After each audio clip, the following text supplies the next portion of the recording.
The slap echoed like a thunderclap down Maple Street, a single crack that sent birds screeching from every tree.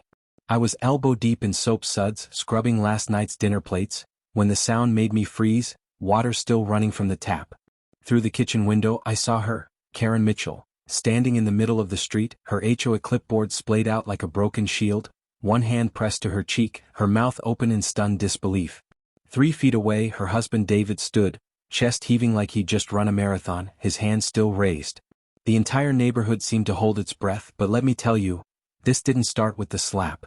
It started 3 weeks earlier on a Tuesday morning that felt like any other, until it didn't. That was the day Sarah Chin moved into the blue house at the end of our cul-de-sac.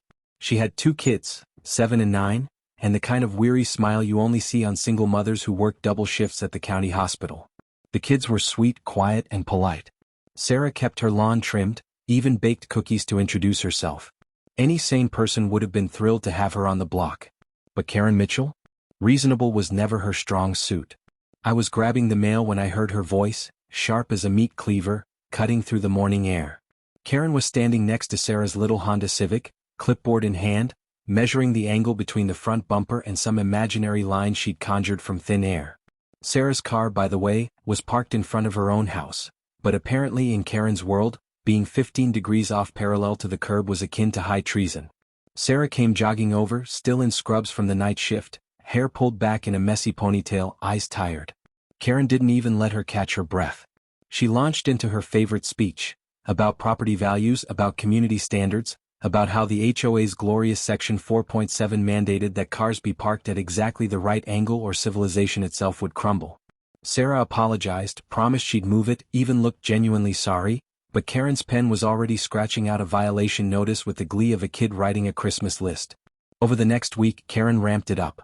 I'd see her drive by Sarah's place 2-3 times a day, clipboard at the ready, looking for any excuse to pounce. Garbage can set out 12 hours too early?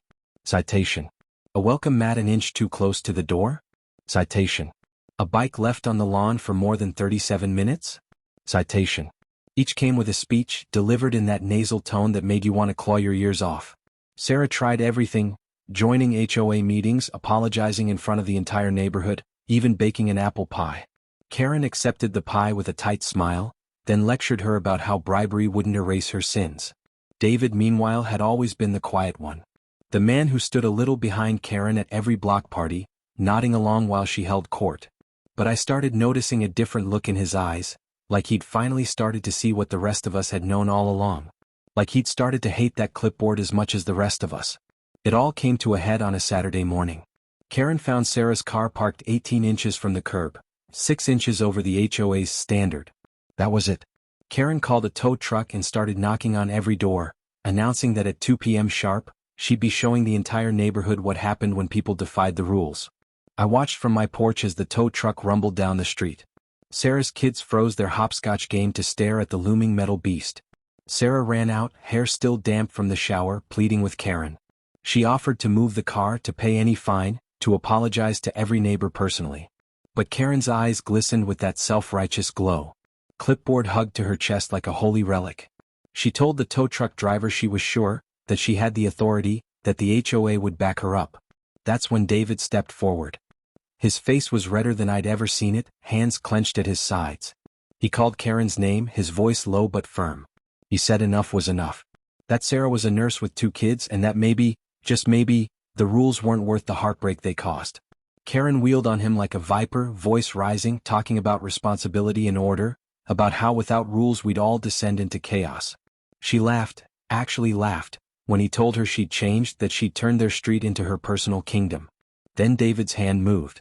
Faster than any of us could have predicted, it connected with Karen's cheek in a sharp, echoing crack. Her clipboard went flying, papers fluttering down like confetti. The tow truck driver backed away, palms raised, muttering about not wanting to get involved. David grabbed the work order, tore it in half, and handed the driver a $20 bill for his time. He told him the job was canceled. David turned to Sarah, who stood frozen with her kids, and apologized. A real apology. No excuses, no, but she was just following the rules. He said he'd cover any fines and that no one deserved to be harassed like that. Sarah nodded, gathered her children and retreated inside. Karen stood in the middle of the street, mouth open, the entire neighborhood staring. She tried to scream about disrespect and authority and how dare he undermine her, but David was already walking away. Karen stood there, surrounded by her scattered papers and the judgmental eyes of 20 neighbors who'd seen enough. Monday morning, the real reckoning came. 11 neighbors signed a formal complaint against Karen for harassment, abuse of power, and conduct unbecoming an HOA official. An emergency board meeting was called. I went, along with 43 other people, the biggest crowd I'd ever seen crammed into that little community center. Karen sat at the head table, clipboard replaced, posture stiff. I could see her bracing for the moment she'd defend herself, maybe even triumph. But neighbor after neighbor stood up to describe the citations, the lectures, the fear of checking their mail. It went on for 2 hours, the weight of it all pressing down like a thundercloud. When the vote came, it wasn't even close. 39-4. Karen was out. Banned from holding any HOA office for 5 years. Every fine she'd written would be reviewed. As the votes were counted, Karen's face turned the color of sour milk. She gathered her things, slowly, like each movement hurt, and left without a word. The silence that followed felt different from the stunned hush after the slap. This was a silence of relief, of justice finally catching up. That night as I walked home, I thought about the lesson Karen Mitchell learned. That real authority comes from respect, not from fear. That when you spend your days making other people's lives miserable, eventually that misery circles back to find you.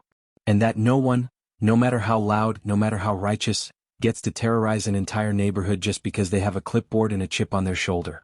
In the end, Karen's reign was over. And the neighborhood felt a little lighter, a little freer, as if the weight of her pettiness had finally lifted. And somewhere in that quiet, I think David found his voice too. The voice of a man who'd watched his wife lose herself in the power of that clipboard and finally decided enough was enough. That's the story of the day Maple Street took its power back.